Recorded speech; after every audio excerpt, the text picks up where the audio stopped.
So hi guys, I'm back no. Sorry kung ako update and kung lang tanong sa theme nga empowerment. So karon dire na punta sa theme nga encouragement.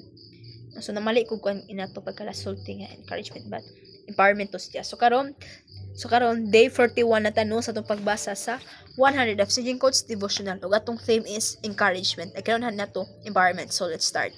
So gingon diri nga difficulties in life are intended to make us better, not bitter. Ingon si Dan Reeves, no? Ang mga kalisod kuno sa kinabuhi are intended or ngayon or karapat dapat or dapat to make us better, no? Para mahimutang better, not to be bitter, no? Nung adyaw ninyo the way you think the mga difficulties in a negative way, no? Kay kani nga mga difficulties diha ta maka-learn, diha ta mag-grow pinaagi na, no? It makes us better jud.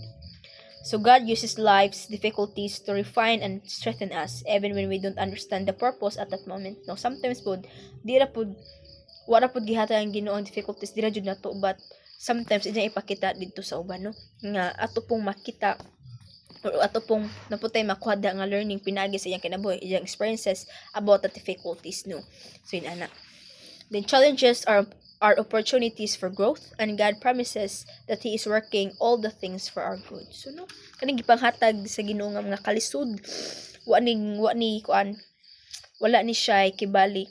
Wala ni siya abot diri without a reason or without a purpose, but na siya purpose, no, is to make us good or to make us better, para po sa tong kayuhan nganong gihatag na nga problema or mga kalisod, no. Then rather than allowing hardships to make us bitter, we can trust in His goodness, knowing He is shaping us into something better. So no, kasi sige tag always think negative, no, sa umaabot ng mga challenges or atong mga difficulties, atong mga kalisod sa atong ginabuhi, no. Ato man jud nang manahon na nga negative bad na siya. But adi na to siya. Hunahuna og inana kay mo na makahimo na tog bitter. Bitter. So, mo pag mo trust ta sa kamaayo sa Ginoo, sa iyang kaalam, nga knowing nga ija tang gi-shape through that difficulties, no, para mahimo tang better not bitter, no. Ingon diri sa Romans 8:28, and we know that all things work together for good to them that love God, to them who are the called according to His purpose. Sa Bisaya pa, kita nasayod nga diha sa matag usa ka butang ang Dios nagabuhat og maayo uban kanila nga mga nahigugma kaniya og mga tinawag sumala sa iyang katuyuan. So no na purpose jud ang tanan, even kalipay, kasakit, problema, kabugatan, kagaanan, no, there is a purpose God jud diri sa atong self, no. Kung usa may nang ihatag da sa Ginoo, kung usa man mga kalisod, mga problema, mga kalipay, i-cherish na siya. Kay it is connected na jud na sila tanan. Kung kibaw pa lang ka mo sabot, no, kung if you read God's word, makasabot yung kag tuda nganong moabot ni naho, nganong yani man nganong daghan nga problema, nganong makasabot yung kag tuda if you read sa God's word, or which we say the Bible, no. Ingon diri nga, and we know that in all things God works for the good of those who love Him. Ang Ginoo nahigugma kanato.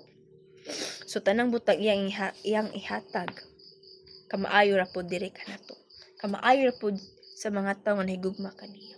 Iyan na ang Ginoo mubaws. Di ba? So, ang akong challenge karon is adyaw hunahuna nga kanay mga problema or mga kasakitan nga abot sa atong kaugalingon, atong himuon sidyang negative.